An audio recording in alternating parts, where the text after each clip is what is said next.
Chapter 1: The Empty Seat. It was a quiet afternoon. The small cafe was warm, and the smell of coffee filled the air.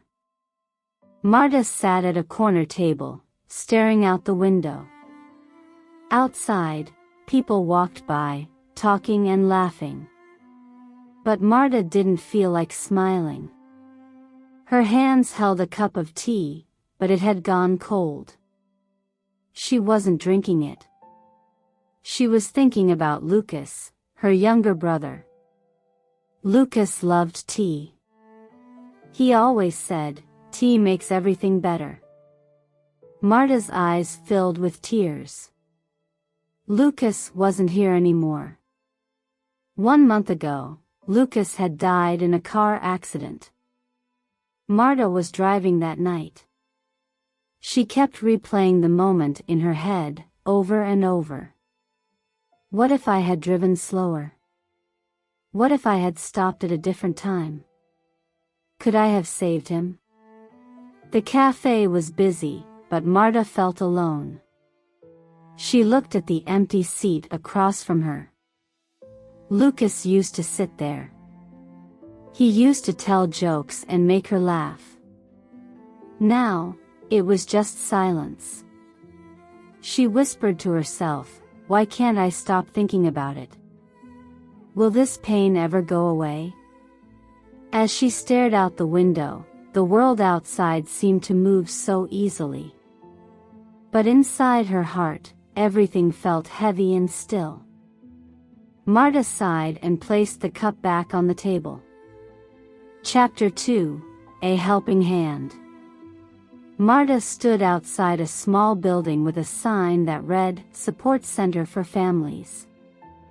She hesitated for a moment, her hands shaking slightly.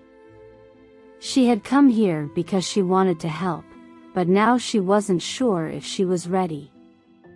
Taking a deep breath, she pushed the door open. Inside, the room was bright and welcoming. A woman at the front desk smiled warmly. "Hi, I'm Sarah. Are you here to volunteer?" the woman asked. Marta nodded. "Yes. I want to help." Her voice was soft, but she tried to sound confident. Sarah handed Marta a small form. "We work with families who have lost loved ones. Sometimes, just listening can make a big difference." Marta filled out the form and followed Sarah to a large room. Inside, a group of people sat in a circle, talking quietly. Marta listened as a young man shared his story about losing his sister in an accident. "She was only 25, the man said. His voice cracked, and he looked down. "I keep thinking about what I could have done to stop it." Marta felt her chest tighten. His words sounded so familiar. She wanted to say something, but her throat felt dry. Instead, she sat silently, holding back her tears. After the meeting, Sarah came over. "How was that for you?" she asked gently. "It was hard," Marta admitted. "But I understand their pain. I feel it too." Sarah nodded. "Helping others can also help you. It's not easy, but it's worth it." As Marta left the center, she thought about Sarah's words. She wasn't sure if they were true, but she wanted to believe them. For the first time in weeks, she felt a small flicker of hope.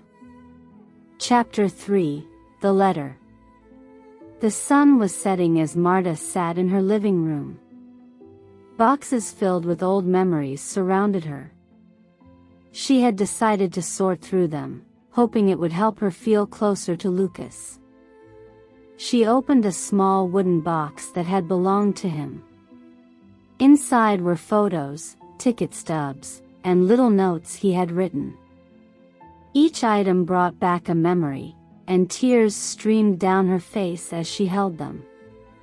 At the bottom of the box, she found an envelope with her name on it. The handwriting was Lucas's. Her hands trembled as she opened it.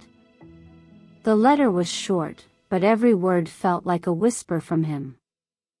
Marta, if you are reading this, it means I never gave it to you. I want to say thank you. Thank you for always being my big sister, my best friend, my hero. I know you worry about me, but you don't have to. You are stronger than you think, even when you don't feel it. Don't blame yourself for anything. Just remember, I love you. Always. Lucas. Marta couldn't hold back her sobs. She clutched the letter to her chest, feeling both the weight of her pain and the warmth of Lucas's words. I'm sorry, Lucas, she whispered. I'm so sorry. She sat on the floor for a long time, letting the emotions flow. When she finally looked up, the room was dark, but she felt something shift inside her. Lucas had forgiven her, even if she couldn't forgive herself yet. In that moment, Marta realized she needed to find a way to let go of the guilt. Lucas wouldn't want her to live like this. She folded the letter carefully and placed it back in the box.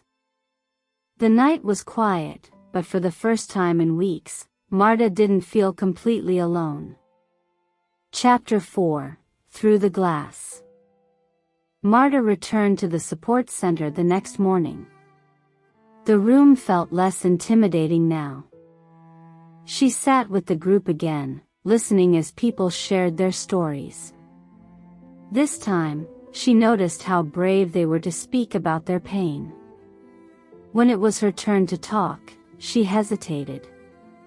Her hands were cold, and her heart raced. But then, she remembered Lucas's letter. Taking a deep breath, she spoke. My name is Marta, she began. Her voice was shaky but clear. I lost my brother, Lucas, in a car accident. I was driving that night. I have felt so much guilt. The room was silent. People nodded, their faces full of understanding. Marta continued. But yesterday, I found a letter from him. He wrote it before the accident. In the letter, he said he loved me and didn't blame me for anything. Her eyes filled with tears. I think he wanted me to forgive myself. But it's hard. A woman across the circle spoke softly. Forgiving yourself is not easy. But it's the first step to healing. Marta nodded. The words stayed with her. Forgiving herself.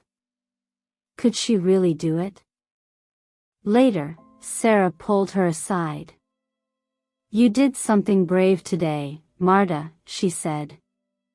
Talking about your pain helps others and yourself. I want to forgive myself, Marta admitted. But I don't know how. It takes time, Sarah said gently. Start small. Remind yourself that guilt is heavy, and you don't have to carry it forever. That night, Marta sat by her window, looking at the city lights. She repeated the words softly to herself. It's okay to grieve. It's okay to let go. The next day, she wrote those words in a notebook. She looked at them over and over, hoping they would feel true. Each time she read them, they seemed a little lighter, a little easier to believe. Chapter 5: The New Beginning. Marta sat at the cafe again, the same seat by the window. The morning sun spilled through the glass, warming her face. For weeks, she had avoided this place, afraid of the memories it carried. But today, it felt different. In front of her was her notebook. She opened it and saw the words she had written the night before. It's okay to grieve. It's okay to let go. She traced the letters with her finger, taking a deep breath. A waiter approached her table. "Do you want tea today?" he asked with a kind smile. Marta hesitated, then nodded. "Yes, please. Tea makes everything better." She smiled softly, remembering Lucas's favorite words. As she waited, Marta thought about the people she had met at the support center. She remembered the young man who lost his sister and the woman who told her that forgiveness was a step to healing. Their courage had inspired her. She opened her notebook and began to write. "Today, I will take one small step toward healing. I will forgive myself for one thing. I will forgive myself for not being perfect." Marta looked up and spoke softly, as if Lucas could hear her. "I miss you.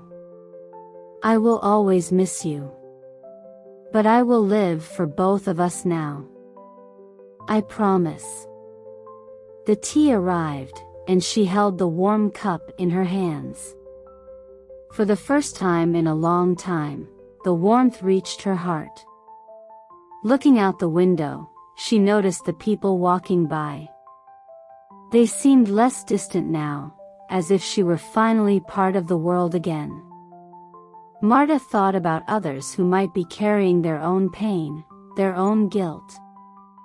She turned to the viewer, her voice steady and full of hope.